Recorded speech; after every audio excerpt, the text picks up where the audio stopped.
Hi, I'm Dr. Pajari, host of the Prognosis podcast, and today we have a very powerful episode on ALS, slowing down ALS. I have two wonderful guests with me today.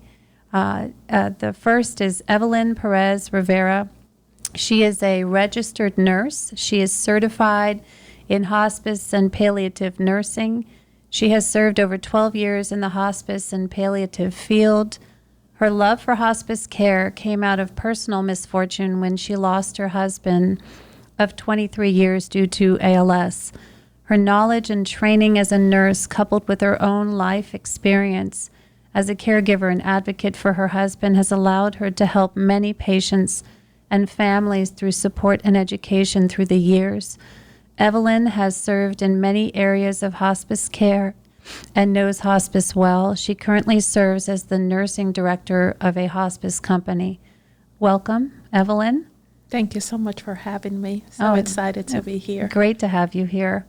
And my other illustrious guest is Terry Willey. She is a mother to 2 daughters and a grandmother to 3 grandsons and 1 granddaughter. She is retired from Emory Healthcare, a prior nurse. In 2000, once a nurse, always a nurse. That's exactly right. Retired from Emory Healthcare in 2017 after 43 years in healthcare. She served as a registered nurse in pediatrics, geriatrics, rehab, home health, wound and ostomy care, and more. She served the last 21 years of her career in the Emory Information Technology Department in a number of roles, including project manager and IT director. After retirement, she became the caregiver for the following 2.5 years for her best friend, who was later diagnosed with ALS. She enjoys gardening, music, reading, and trying to keep up with the grandkids. Welcome. Thank you. I'm excited to be here. We're going to just jump right into it. We've had conversations amongst the 3 of us before, and I think it would be good just to have a very raw and open and powerful conversation about your experiences as caregivers, as professionals watching ALS unfold. Let's start first by the beginning of things. Tell us a little bit about Sylvia and being diagnosed. We'll start there. Okay, so with Sylvia, she actually was diagnosed 4 months before she passed away. And hindsight's 2020. We didn't know there was ALS going on this whole time. In 2016, she became septic, and after that sepsis, so she had about a week and a half in the hospital and intensive care, and then 3 weeks in rehab. After that, what showed up was she was never quite balanced. She could walk, but she scared me to death because I was afraid she was going to fall. Then in 2017, she had her open heart surgery, and after that, she had swallowing difficulties. And ironically, the dietitian kept trying to impress upon me how dangerous that was. And my comment was, well, she's been having swallowing difficulties. That's not new. It took me a while before I realized that it was not new, but it was a lot worse.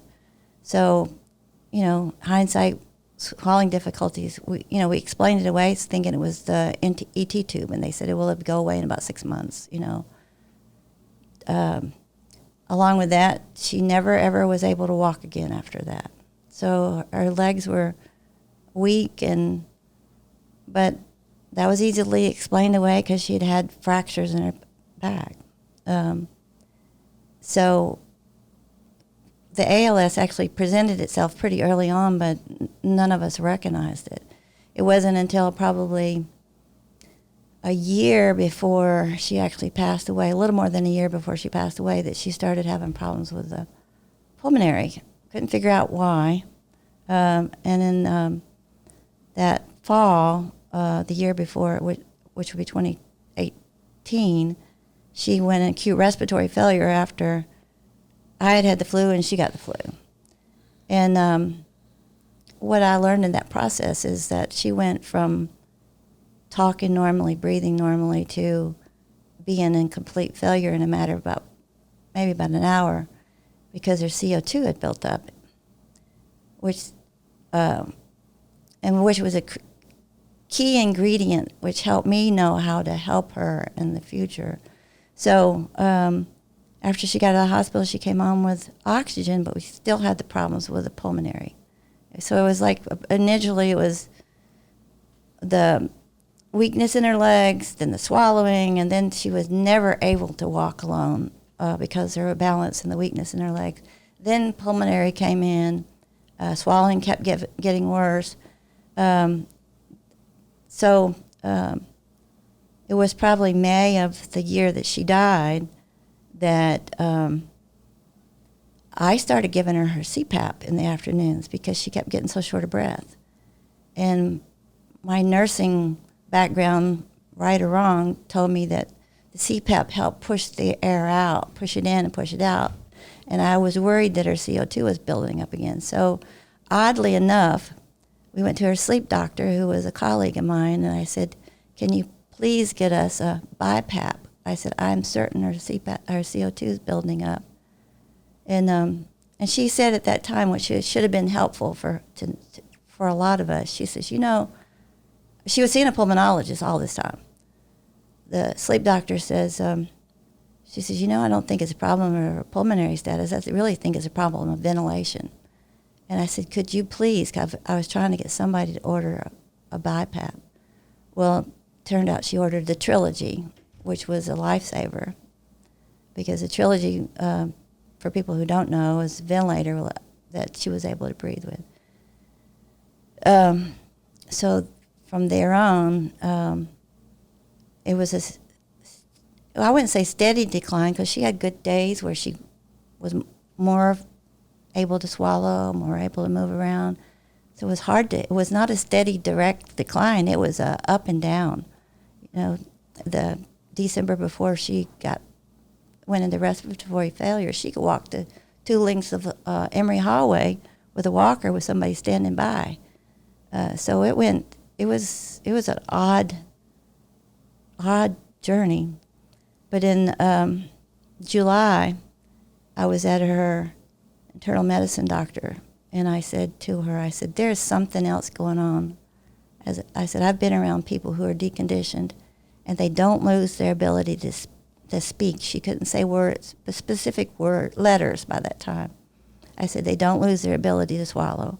I said, their handwriting does not get bad, if not worse. So she had a torn rotator cuff, so we said her handwriting was bad because her torn a rotator cuff. I said, I think we're missing something. And by that time, I had figured out there was something neurological going on, but I had no idea what it was. So shortly thereafter, in the end of August, she was seen in the neurology department at Emory and was told that she was in end stage of ALS. And did you, hearing that, did you feel disappointed that she hadn't been diagnosed earlier, or that things had been missed? Some people, that's a big part of things, don't you think, where people fixate on not having gotten things in time. Did you focus on that part?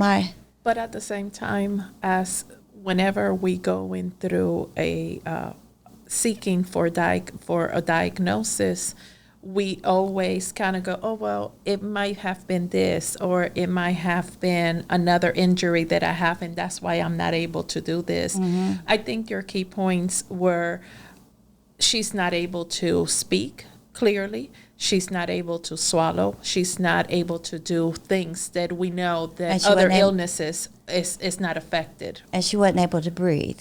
I mean, between all of those, something, I knew there was something neurological. I never would have ever guessed ALS. But her sister went for a long time kind of going through what would have happened if we had discovered this sooner. And I said, I really be honest with you. For her, for me, I said, I think it was actually a godsend that she didn't know.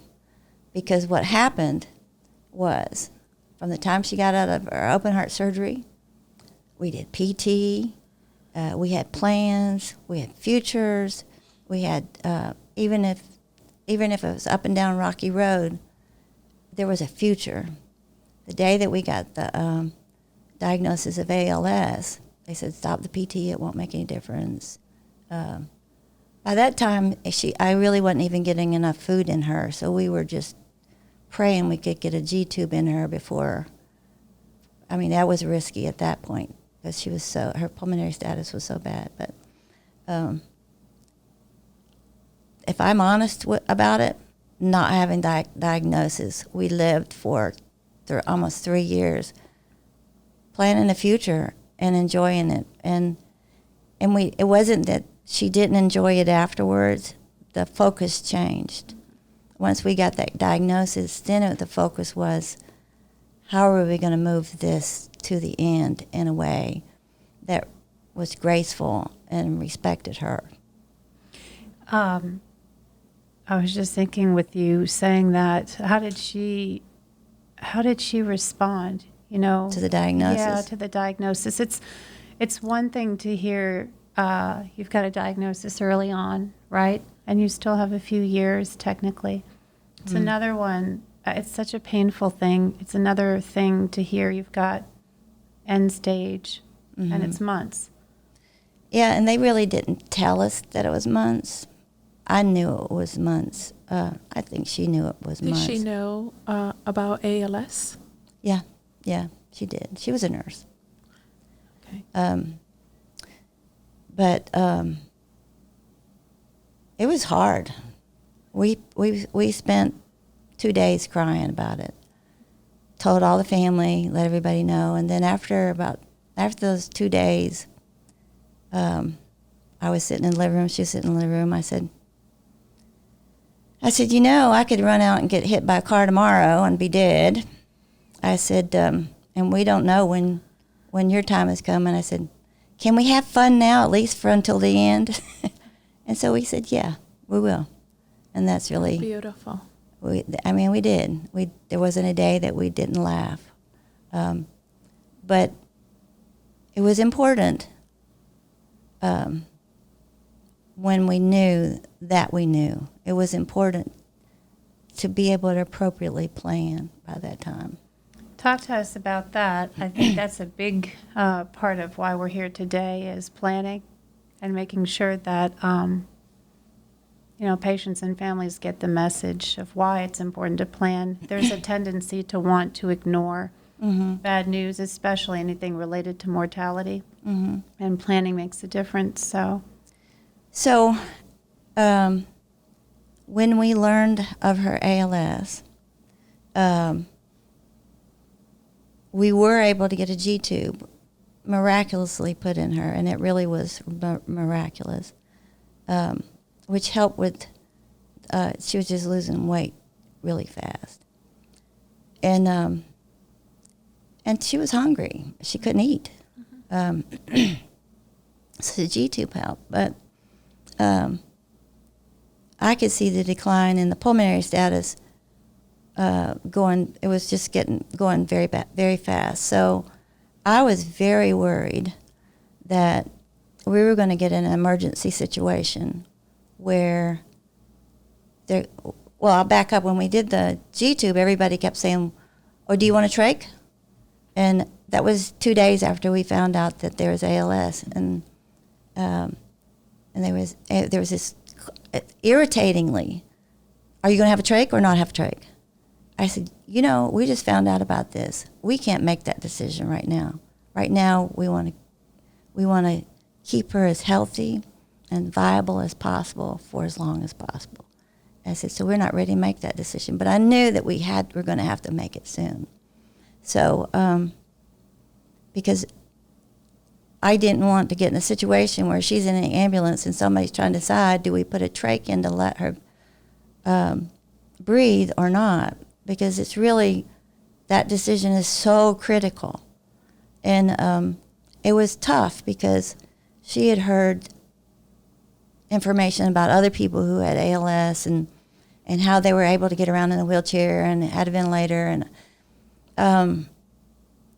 not realizing that they were at a very different stage than what she was at. So, not to belabor this, but she ended up aspirating and then ended up in the hospital at Emory, and I give all the praises to Emory for their care of us, because I had worked there. A friend of mine was there who was a clinical nurse specialist, and she stopped me in the hallway because we had talked about a trach. We had educated her as best we can what trach would mean. What would ALS look like if you're at that point?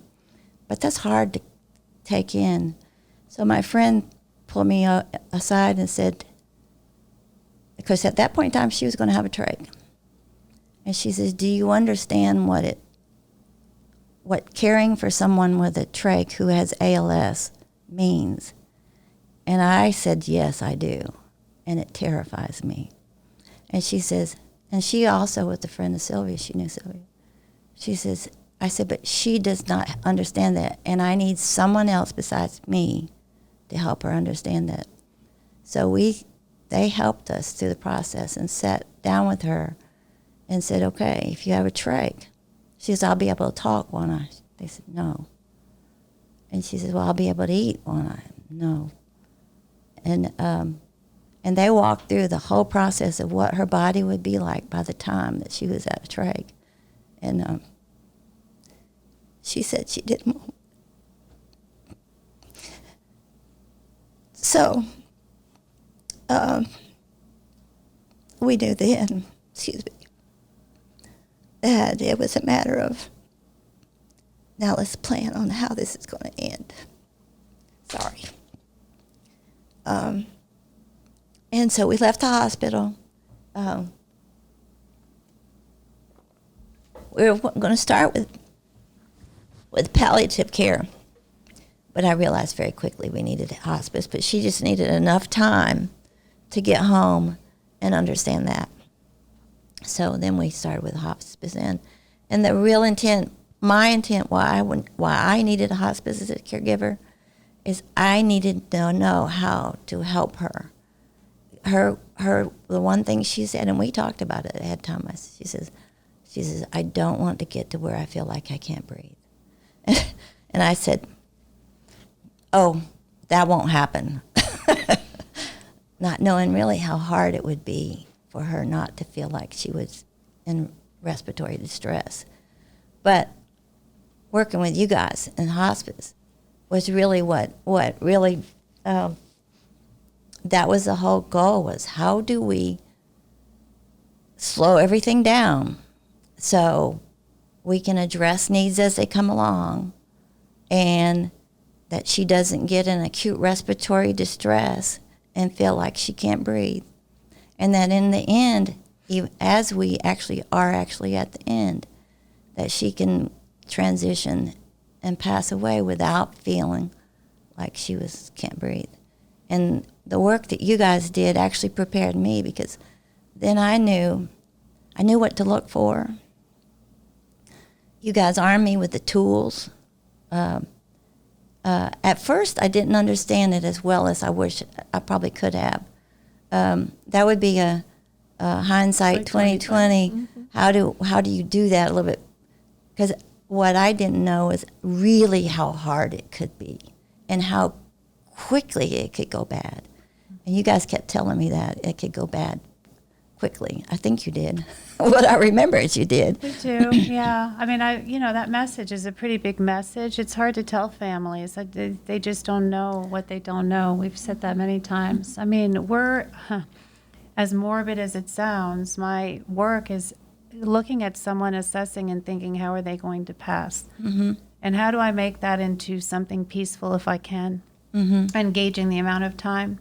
And there are modalities to that too, mm-hmm. putting drips in place, or we, in Sylvia's case, had medications ready to go to give mm-hmm. sub-Q mm-hmm. for respiratory distress, optimizing the nebulizing regimen. Also, mm-hmm. she was on a fantastic regimen from that standpoint, mm-hmm. tweaking and adjusting things day by day by day. I remember the volume, her volume status was a big deal for how dry she might be, or how, moist she might be in the lungs. So we had a lot of things that were nuanced to work on, mm-hmm. that required, honestly, that kind of management. It really was a day-to-day management for. And imagine you were a nurse, you are a retired nurse, once a nurse, always a nurse.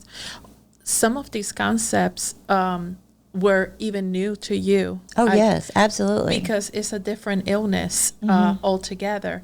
And just imagine for the people that are going through this with zero medical background and just they are completely lost. And I have met many families in those trenches that don't know where to go, don't know who can answer different questions.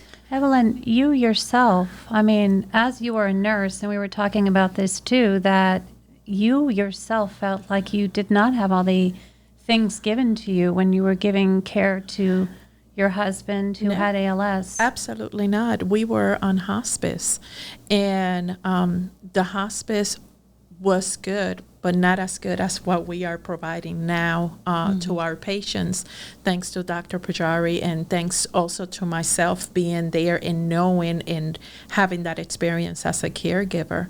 And can I interject? Absolutely. I knew you related to me that you had lived through the ALS process. That was hugely important to me to help me, because you knew. I think you knew things that other people would not have known that helped for me to be better able to understand. But you talk about people who don't have a medical background. I almost felt like I didn't have one. Yeah. Because there was so much that I didn't know about. Yeah. I felt like that too. I often question. But one thing, we know that ALS is not it's not a cancer diagnosis. It's not a very common disease. So even for the staff that was coming to my house at that moment, it was in and out. Just on vitals. I never spoke with the doctor. I never spoke to the clinic, to the ALS clinic, unless I needed something from the past, some records from the past. And I just didn't understand the whole hospice process. But it was reinventing. I felt like I was reinventing the wheel. There is the ALS Association that helped me with speech devices and things like that in my case. But it was like reinventing the wheel, whenever my husband wanted to say something, we had like a chart of different common words like, do you want water? Do you need to go to the bathroom? Do you need this? Do you need that? And it was so hard. And our nights also were very, very hard because, of course, he couldn't reposition himself. So, and he couldn't speak. So all I had was a little moan and a baby monitor in the room. Finally, I moved in and I put a twin size bed in there. But it was at that point like, I need to reposition something. I have an itch. Can you scratch my foot? And then kind of just trying to understand what he's trying to tell me with his eyes. It was very, very difficult. Absolutely. What were the, you were mentioning just now with hospice, so what were some of the things that you felt you saw that were difficult along the way where you got clarity in terms of taking care of her? So probably the thing that made the most difference for me, and I have to think about this while we're talking about it, that, listening to you describe your husband's ALS, I understand ALS presents so many different ways, because for the longest time we had a squeaky toy. When she needed something, she was squeaky because she could still grasp with her hands. But probably what helped most is really understanding what to expect.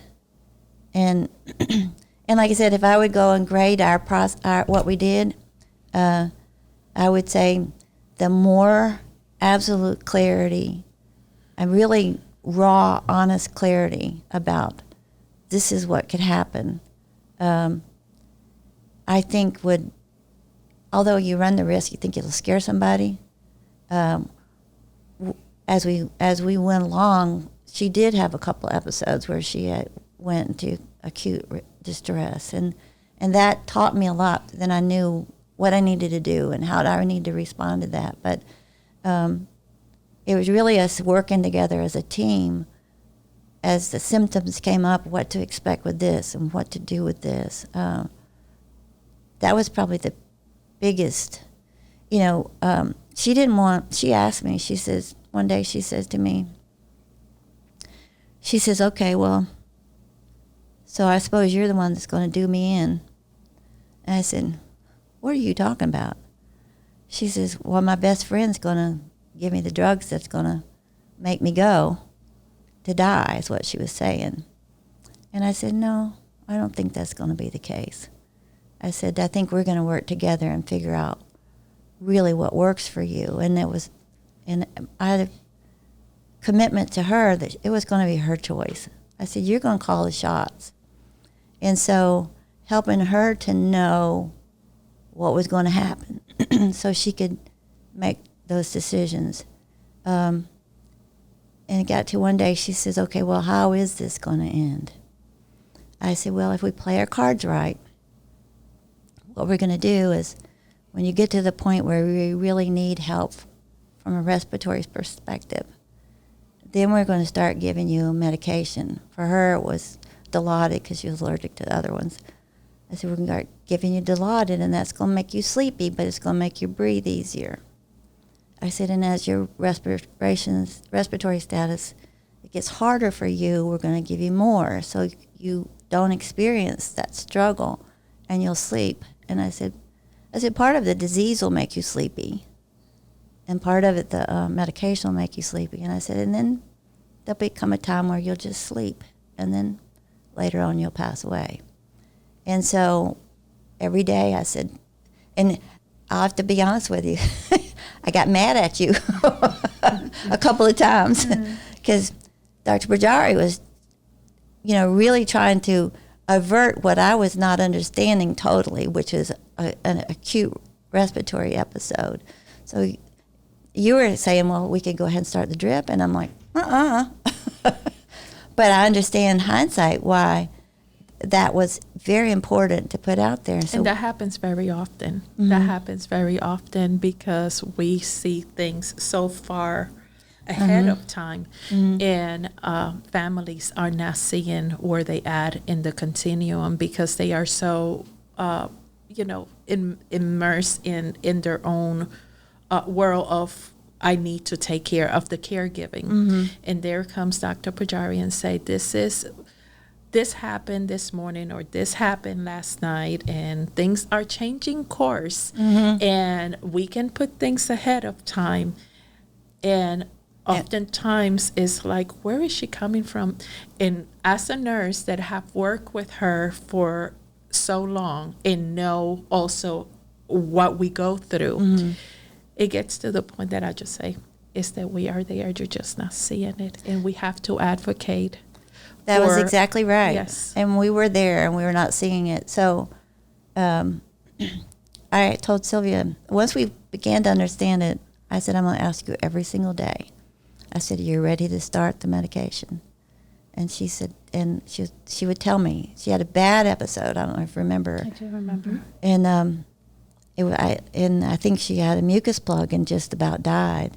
And the next day, she was so thrilled that we took pictures because she was breathing so good and she was feeling so good and was glad that she'd made it through that. But she then knew what we were facing. And so every day I'd ask, and she would say no. I said, you understand the risk? Yes, I understand the risk. But there came a time where it was getting harder, and we did start the drip, which just made her sleepy, made her breathe better. I think we started PO first, and then we we started by mouth, and Yeah, I think we had the liquid form. we had the liquid. Maybe through the Gtube even. Yeah. Mm-hmm. And then one day, it got bad, and I knew it was going fast. And I said, Sylvia, I think it's time. She says, I know it's time. And we both knew it. We both knew it. So she had me call her family, let them know. And then she started to sleep. Sorry. And No, it was actually, when we're talking about this, I think one of the big things I can say is that I really, really care about that nuance that you just told us about. I feel that everybody wants to go about, or not everybody, but a lot of us want, or I should be cautious, it's not a lot of us, but there's a philosophy at the end of life that because people don't know, they're very heavy-handed or very cavalier. And it's not about that. If you are nuanced and you give people options, as you saw with Sylvia, you end up retaining much more dignity, much more control, where Absolutely. we almost had, maybe it was divine intervention, but I felt like we had a slowing down of that process to the point where she really ultimately made the decision herself. I mean, maybe that was an incredible blessing. I've had a lot of patients where the mindfulness and the power of that maybe is not there because of all these different circumstances, but I definitely believe you can actually, hour by hour, day by day, if someone cares, adjust the dosing. Make the critical decision at just the right moment and get someone calm and settled. We've done that recently with some LVADs where, you're kind of almost pushing it a little bit further than what people are used to doing. And because of that, you find that, it's caring and it's micromanaging almost, but it becomes something where the family or the patient get a very different dying experience than just, we don't provide ventilators, or we don't do this, or we don't do drips, or we don't. well, you were very instrumental in and putting out there, this is where we're at, and you would say, well, I would probably go ahead and start X amount of the Dilaudid, and then we would talk about it, and I said, well, how do you feel about it? And we do half that. I remember there was I do remember there was a little bit of the negotiation, but it worked. Which I'm okay with.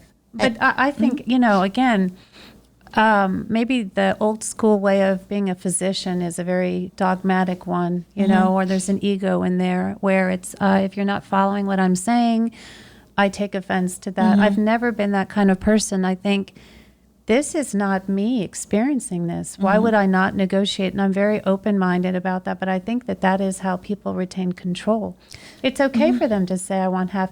It's okay for them to say, we just had a conversation yesterday with someone. It's okay to say, I'm just not ready for that medication yet. We talk about the pros and the cons. I say, well, here's what I'm thinking. Here's where you are. Here's what I'm anticipating. But it's not a forceful, you must listen to me and you must obey me. It's much more of a dance of... I'll We be always honest with you. present options. It's always good to present options because we want to always put it in the patient's and the caregiver's hand and let them know they are options. In the conversation, in a recent conversation that we had a few days ago, it was about options, and this where we can start, this is where we add, this is where it can turn into. But having options give you the power to make the decision of which way you want to go. We're gonna get there, but at least you have the options on how you want to start it. Well, I'll be honest with you. The first couple of times and this is the old background that we lived through, the first couple of times that you said, well, I go ahead and start this mount, and I talked to her and we said no. I thought, oh gosh, I wonder if she's going to come back and work with us. I really was this fear for patient-doctor relationship, whether or not that that you would be offended and there would be an issue, and of course you weren't, and and you just worked with us, but by doing that allowed her to be present. She was fully present and aware and participating in her care, and almost until the very end. It was probably a week that she was. Yeah, it was really at the end. At the And very then when end. she, yeah. No, I agree. There's no reason. I don't make it a federal case. I don't believe in that. I think that that's not the role of a physician. But boy, do we come across a lot of physicians and clinicians who it's really about making a point. It's about ego issues rather than what is in front of you. I have someone who is suffering and going through a transformative experience where it requires this really nuanced management. And I need to give them back the control because they are losing control by virtue of dying. That is what dying is. You're losing control. And we all want some semblance of control up until the end, right? Right. And then that gives us a little more peace because it's so frightening what you're going through. So I feel like, that's actually a very big point, especially with ALS. Especially with ALS. But yeah, but I think it's a huge point with a lot of people when they pass. I told you my mom passed away. It was a very different experience. But to be able to really allow the patient working with the caregiver to make the choices that suits them and has the awareness of what that means. Every day I would ask her about what she wanted, and I said, "You do understand the risk," and she understood, but where she was not ready to let go. I like the idea that someone is ready and that they are calling a little bit of the shots. I like that. Mortality is such a surprise in many ways to people. I feel like if you can give people a little bit of control back. We talked a little bit about hospice too. Let's talk about the fact that there was another hospice.